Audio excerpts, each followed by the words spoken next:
Respiratory season is here, and healthcare providers in the area are doing what they can to lower the spread of the flu, RSV, and COVID. Right now, Public Health Madison and Dane County is reporting high levels of respiratory illnesses in the area. According to its dashboard, cases of the flu and RSV are rising, but COVID illnesses are staying pretty stable. New at 10, Grace Alch has you covered on how doctors at UW Health say they're learning from the pandemic and adjusting protocols in their facilities.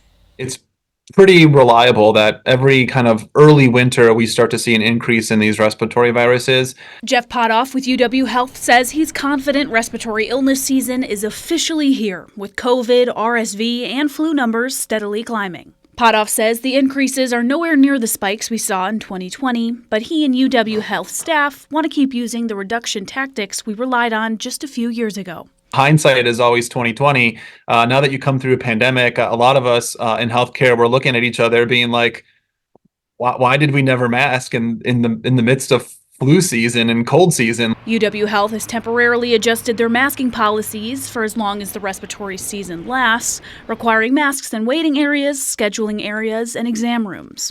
Masks are not required in cafeterias, lobbies, or administrative areas. It seems like a worthwhile place to target an intervention like wearing a mask versus, say, I'm passing someone in the hall. It's certainly possible that one of us may have the flu and don't know it yet, but the likelihood of that transmission happening in a brief passing is somewhat low. Potoff says UW Health staff plans to monitor COVID, flu, and RSV levels to keep both their patients and their staff as healthy as possible, but by no means is it a permanent change. These are some really simple things that we can do to keep patients and staff safe while we have a lot of these viruses floating around in our community. And while they're out there in high numbers, we'll mask up. And when they start to go down, then we won't.